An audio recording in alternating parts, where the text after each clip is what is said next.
shining through me, shining through me.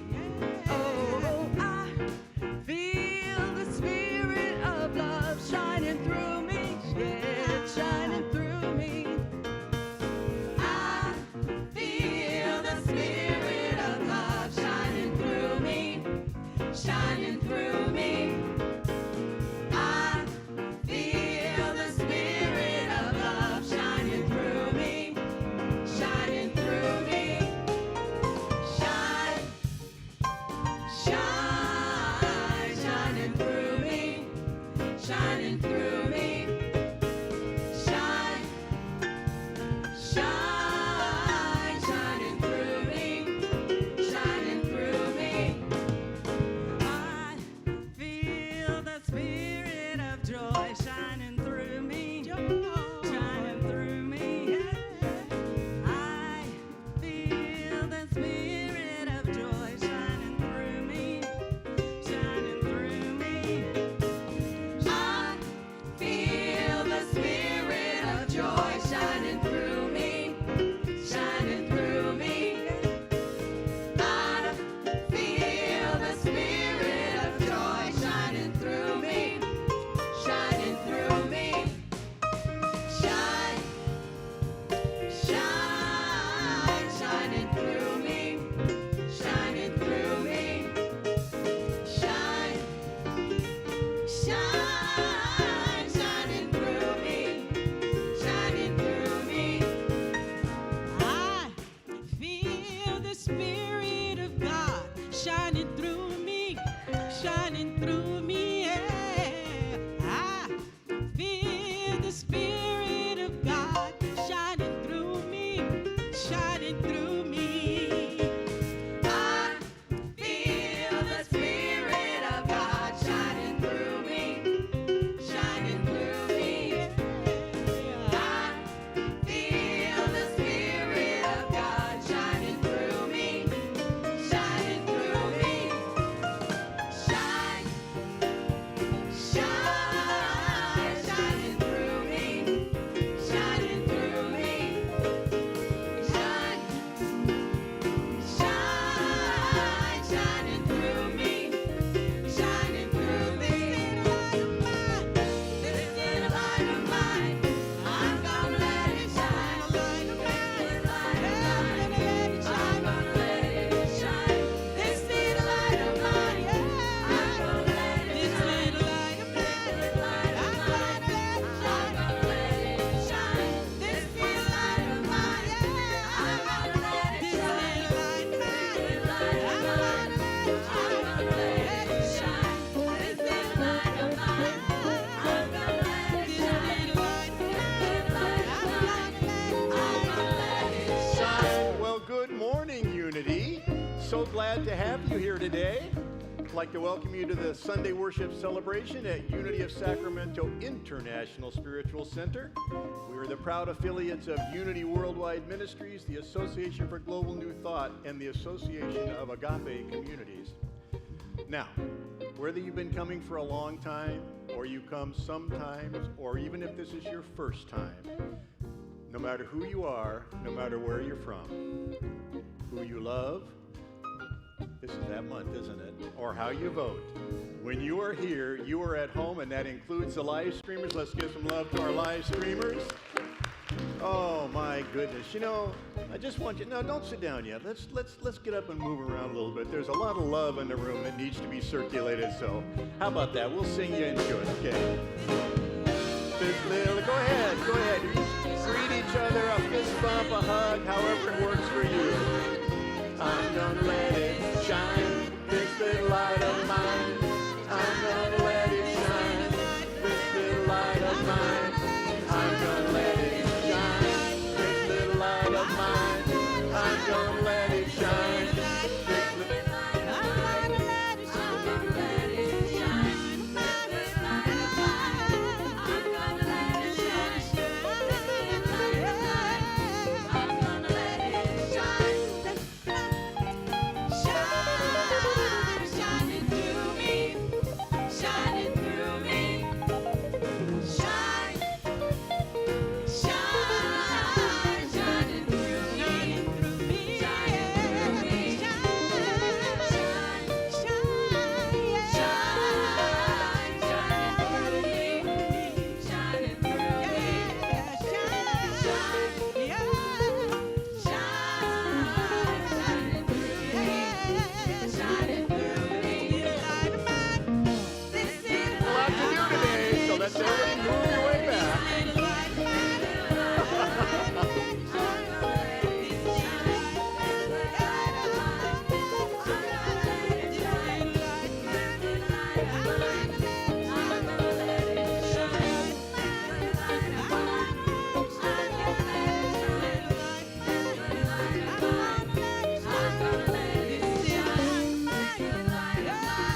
feel much different now. Yes, indeed. You guys, you wear off on each other. You know what no, you compliment each other. That's what I meant. You compliment each other. Oh. Well, I'm David Cook, and today is Father's Day. There's actually a lot going on today because it's Father's Day, it's our celebration of Pride Month, and it's the celebration of Juneteenth. So there's a lot going on here. So you may say to yourself, with all of this going on, where are our senior ministers? Well, let me tell you. One of them, Rev Kev, is still in the decompression period from his master's at Harvard. So he'll be back on July the 16th. You'll all get to see him then. His family is actually going to be traveling to see him in New York this week, so hopefully you'll see him there. Hopefully he'll be there. And Rev Eric, our beloved Rev Eric, is receiving the gift of something that is long overdue. He's on vacation. Wow, how about that? So we bless them, and we're so glad that we have the means and the support here at Unity of Sacramento to allow our beloved senior ministers the time they need to re-energize themselves. So part of the reason for that is because here at Unity of Sacramento, we have a powerful vision. It is something not to be taken lightly. It is something that we talk about every week, but it really is the way that we look at the world. So shall we say it together, or you can say it after me? Either way. Oh, here we go. There it is. Together, please. Centered in God, we co-create a world of peace, prosperity, and unconditional love for all. That's a powerful vision. There's work to be done to make that vision happen. And we do that as we talk about our mission. So this is how we're going to get to that vision. Join me, please, in showing the slide. Thank you so much, India. Hey, how about some love for our AV team? Thank you, India. All right. Camera operators extraordinary. Okay, our mission. We empower people to be a force for good in the world by awakening their divine nature. Oh, just going to let these folks who are just coming in have a chance to come in, because what we're going to do now is start our morning celebration, as we always do, with some time in prayer. And you know, we have a song that if you sing this song, if you hear this song, if you embrace this song, you will feel uplifted, I promise. So choir, please join me. Our thoughts are praise, and we are always praying. Our thoughts are prayers. Be careful what you're saying. Seek a higher consciousness, a state of peacefulness, and know that God is always there. And every thought becomes a prayer. And now hold that resonance in your heart as you think about those you know in need of prayer, and it could be yourself. It's okay to include yourself in knowing it's a time of prayer. There's something very powerful as we pray together, as we amplify, as we multiply, as we exponentially increase the power of this work. And as you go through the service today, if someone comes to mind who hasn't come to mind just now, bring them into the field too. The prayer field remains open throughout the service, and I want you to know that. Okay? And now to help us to focus on that, we're going to have a centering moment with my dear friend, the Reverend The Reverend. Dr. Christy Higgins. Reverends, doctors, we're all there. Thank you.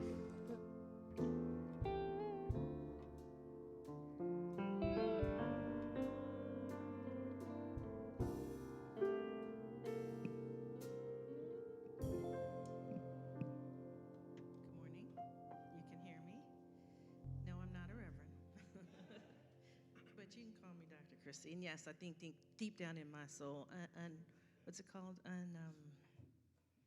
You know what I mean. I'm not a reverend. Anyway, I am here today to share with you our breathing space meditation. And it is taken from our guide, the 52-week meditation journey for centered, soulful, and successful living, written by our very own Reverend Kevin Cottrell Ross and Reverend Eric Ovid Donaldson. So today's word is obedience. I think you'll see it on the screen here in just a moment. Obedience. And I'm going to ask us to, together 3 times, affirm what obedience means. So let's start together. I follow the loving, guiding presence of God within me, and I complete what is mine to do. Let's do it again.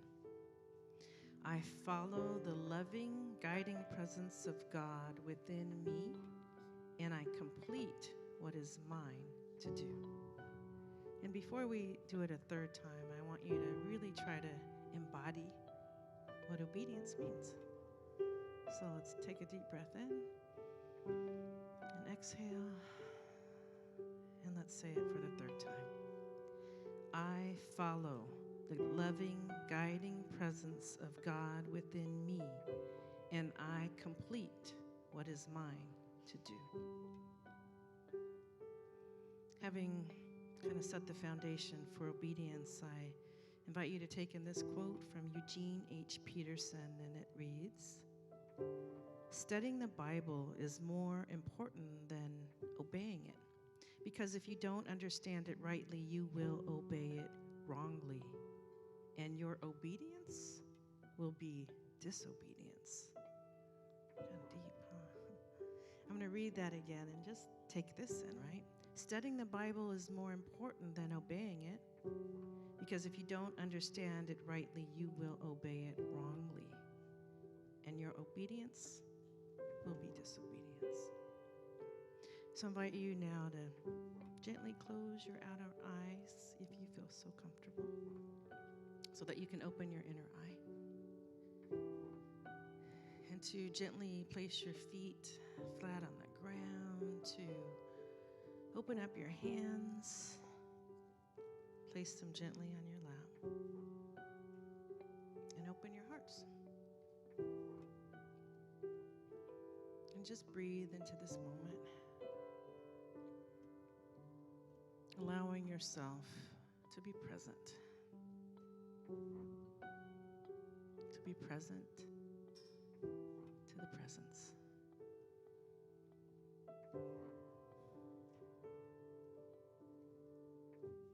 What do you think of when you hear the word obedience?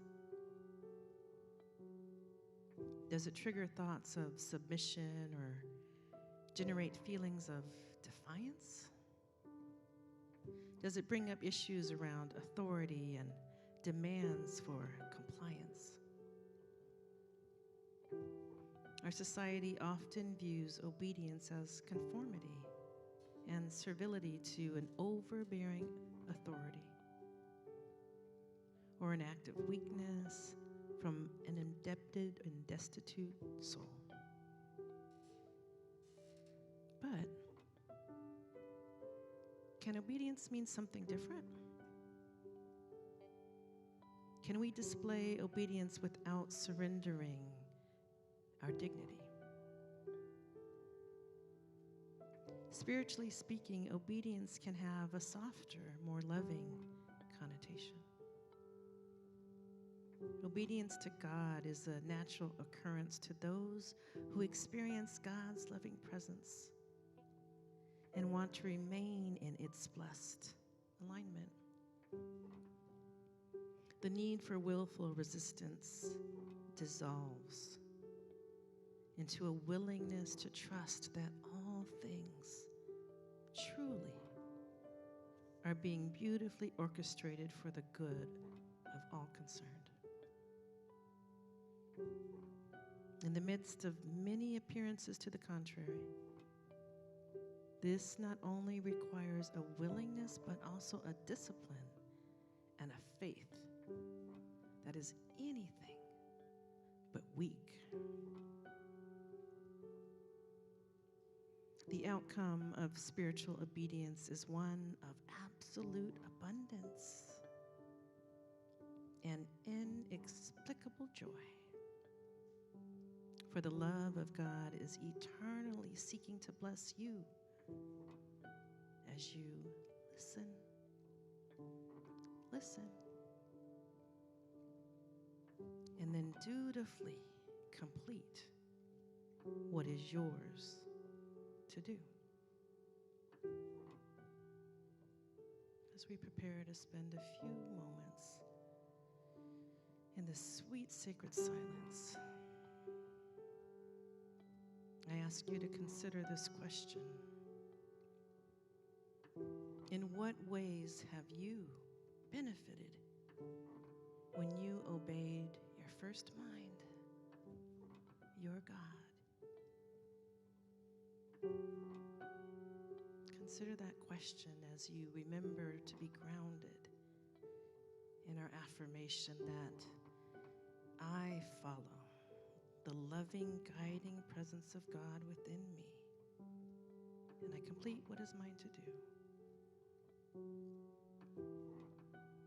Opening to the ways that I've benefited when I've obeyed my God.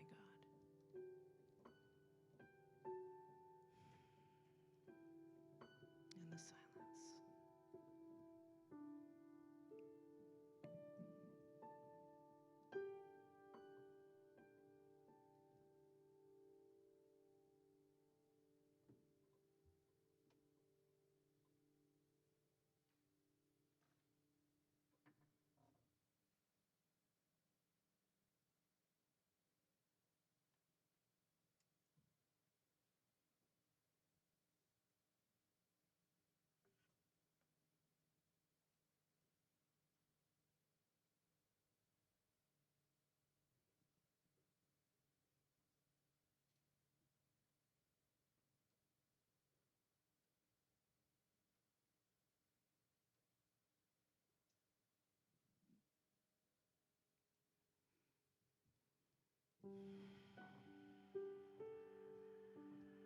Oh, thank you, God. We remember all the ways we've benefited when we've obeyed. We have a much better understanding now of what obedience really means. We're so grateful. And so we ground, we imprint, we impress this remembering all over our soul so we can recall, we can listen as we affirm once again to all aspects of our being that I follow the loving guidance presence of God within me, and I complete what is mine to do in joy, in love, and in gratitude. Breathe that in and exhale. And thank God. And then when you're ready, gently open your eyes and give thanks because it is done. And so it is. Amen. Ashe.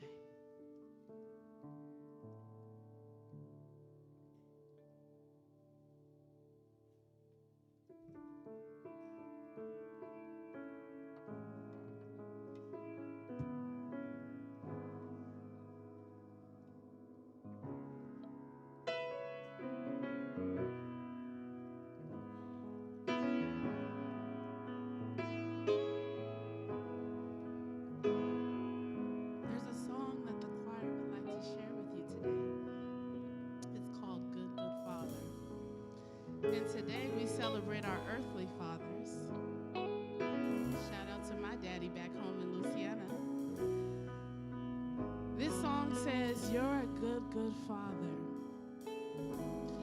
And whether your example of a father was a good, good father, whether your example of a father was a father that was okay, maybe you left something to be desired. Or maybe you're not familiar with who your father is. Maybe your father is now with the ancestors, but no matter what your example of a good, good father is, we know that we can lean into the Spirit of Almighty God. God infinite, God all-knowing, God all-powerful, God always providing, always protecting. And no matter what your interpretation of a good, good father is, the Spirit of God can be that for you. And we want to invite you to sing this song with us today. It's a simple one. And if you want to channel that Spirit of God into your heart, we invite you to sing it along with us. It goes like this. You're a good, good father. That's who you are. That's who you are. That's who you are. And I'm loved by you. That's who I am. That's who I am. That's who I am. You're a good, good father. That's who you are. That's who you are. That's who you are. That's who you are.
taught us just a few weeks ago that if God could care about the sparrows of the air, that if God would care about the birds in the tree, that if God would care about the rabbits in the field, how much more will our heavenly spiritual Father love us? Is that all right? And how loved are we by God? Amen. Amen.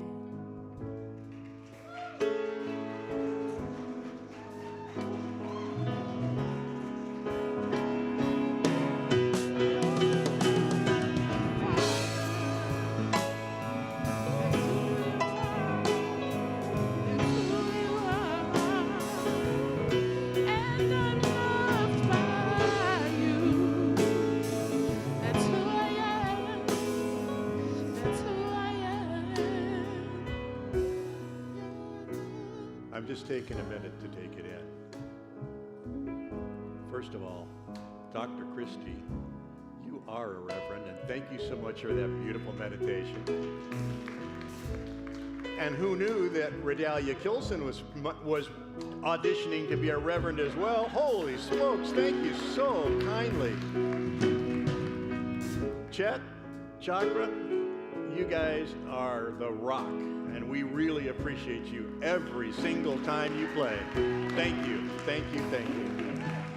You're welcome. Oh, as I told you earlier, there's a lot going on today, so I'd like at this time to invite Mardell to come forward, please. She's going to share with us some of our celebration of Pride Month. Yeah, let's welcome her. Come on now.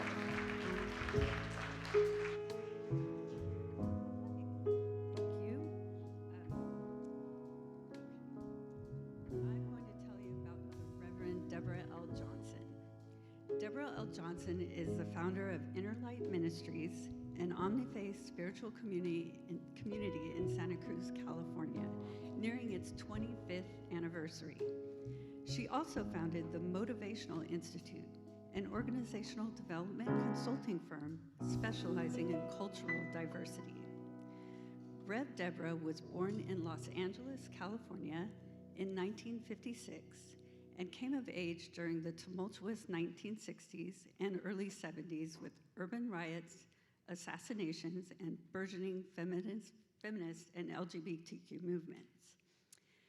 This was a time of much seeking and searching. As a child and not aware of the notion of gay, she questioned if she was trans, a boy in a girl's body. As early as age 11, Rev Deborah recalls talking with her parents about gender dilemmas. She knew she didn't want to be a boy or emulate masculine culture, and learned she had her own inner power as female. She wrote her first term paper on homosexuality soon after the Stonewall riots in the 10th grade, not realizing this was a big clue to her mom. Graduating from high school in 1972 at 16, she enrolled in USC. At the time, homosexuality was considered abnormal under psychiatry, a felony crime under the law, and satanic in her church doctrine. There were scant resources and no positive, forgive me, no images for coming out. While at USC, she had her spiritual turning point. God made her who she is. A spiritual relationship is possible, and God can be found within her as feminine, not exclusively masculine. This began her journey to freedom, realizing the belief in her innate entitlement. She had the right not only to exist, but to have all that everyone else had. Rev Deborah continued to provide leadership in moving both church and society to being more open and inclusive to LGBTQ persons. She served on the National Gay and Lesbian Task Force from 1991 to 1996, including as co-chair. She served as a co-plaintiff in the landmark 1984 court decision that set the precedence for the inclusion of sexual orientation in the California Civil Rights Bill, and In 2007, she was a successful co-defendant with Gray Davis in defending the state's Domestic Partnership Act. Having experienced a call to ministry at the age 15, Rev. Deborah remained constant over the years in her understanding of the interweavings of the civil secular and the religious sacred. She continually espoused the understanding that they cannot be separated, but they must inform each other.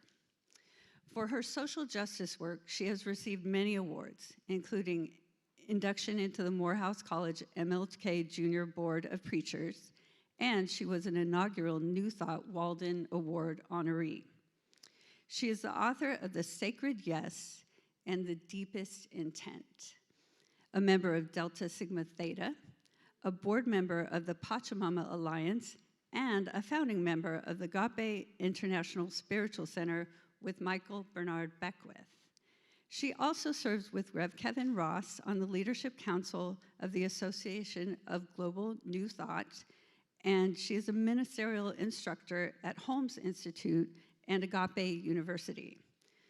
Rev. Deborah holds a BA from USC in Economics, an MBA in Urban Land Economics and Real Estate Finance from UCLA, a ministerial degree from Holmes Institute, and an honorary Doctor of Divinity from Agape University of Leadership and Transpersonal Studies.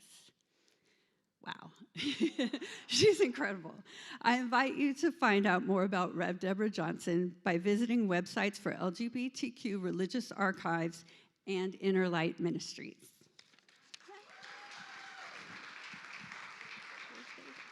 Oh.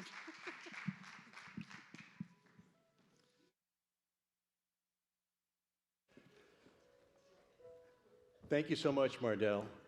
And while we have this slide on the script, can you put the slide back? That last one, please.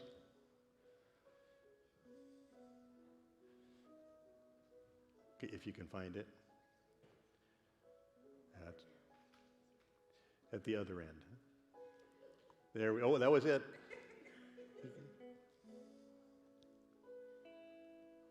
There we go. Thanks, India. Appreciate it.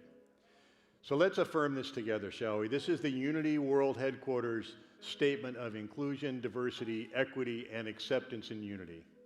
Together we embrace our individuality. We celebrate our uniqueness with full acceptance of all people, including every expression of the divine. We come together with love and compassion to be a light for all. We stand together in unity. Isn't that marvelous? That is. So proud of unity. Well, how are you today? I think I am too, but we'll find out, won't we? So, the most recent part of the journey to this talk started in November when Rev. Kev texted me from Harvard and said, Brother David, he likes to text me as Brother David. He said, would you be willing to give the Father's Day talk in 2024? And I said, wow, Rev is really planning ahead. And of course I said, yes, think of the time I'll have to prepare. And so a couple days went by, and then a month went by, and pretty soon I get another text, and he said, David, Brother Dave, did I say 2024? I meant 2023. I said, okay, well, we can do that too. And so now here we are. Because I know Rev Kev plans way in advance, but not for things like this. He pretty much had this dialed in. So I'd like to share with you from my own fatherhood journey and this topic title, The Gift of the Father, What Can We Learn from Them? So, go back a minute. So I told Rev, yes, I'd be happy to do that. So about a month ago, I started thinking, well, what am I going to talk about? And I came up with a talk title in my mind, and I sent it to Deb and Rev E, and it was not the title that we're hearing today.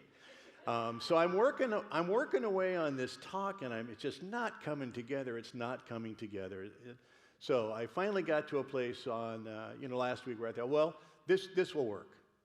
And then on Wednesday, I went into, there's a website that the platform assistants have that talks about the talk titles and the meditation titles and so forth. And I look at this week and I look at the title of the talk, and it's something completely different than I had sent them. Only it wasn't really completely different, because it turns out that I had been writing this talk all along, and the title is The Gift of the Father, What Can We Learn from Them? So how I've come to understand the Father's gifts is actually quite different from how I understood as a child, as a teenager, and as a young adult. And I acknowledge, I want to say this right up front, I know that I have been very fortunate. I actually knew one of my grandfathers, and I had my own father present in my life, and I'm now able to observe my son Andrew as a father and my son-in-laws as fathers to their children. And I know that not everyone is able to experience fatherhood in the same way. So as we speak, take what suits you, and if it doesn't fit your experience, that's okay too, because your experience belongs to you. So, where to begin? How about Genesis? Genesis 1:27. So God created man in his own image.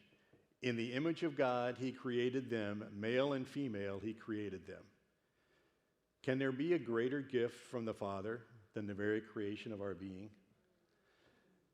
So now let's not get carried away here. That image and likeness of God that we experience as humans does not mean that the gift we give our earthly children is that they must be like us in every way, but they do share our DNA, and so there's some things that are inextricably linked to the experiences of our past. I'm speaking to my son now, as we hear. I appreciate him joining us today, and the lightning bolts have not come down. It's a great day. Sorry, Mike, not really.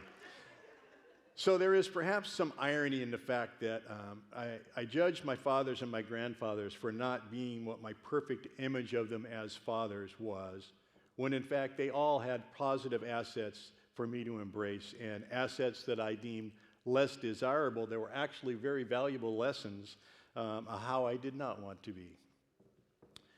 So I now know, and I so appreciate the song choice today, that I am a good father.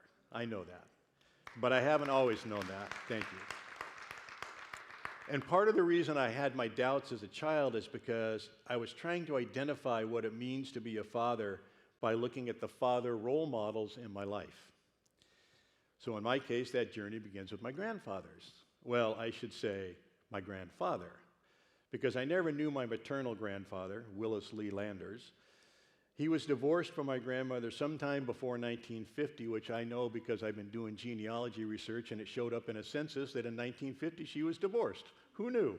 But as a young boy, I didn't really think much about this because it was the only reality that I knew. There was no father figure on that side of the family.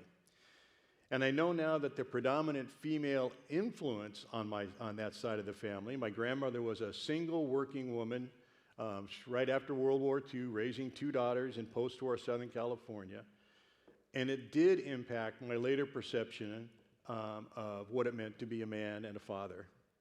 Little did I know how many times in my life I would be the only male in what would be an otherwise all-female setting, Expressions of Unity Choir. But that's not the only one. We've had many times where we would take the nieces camping, and there'd be 6 or 7 or 8 girls, women, and there would be David.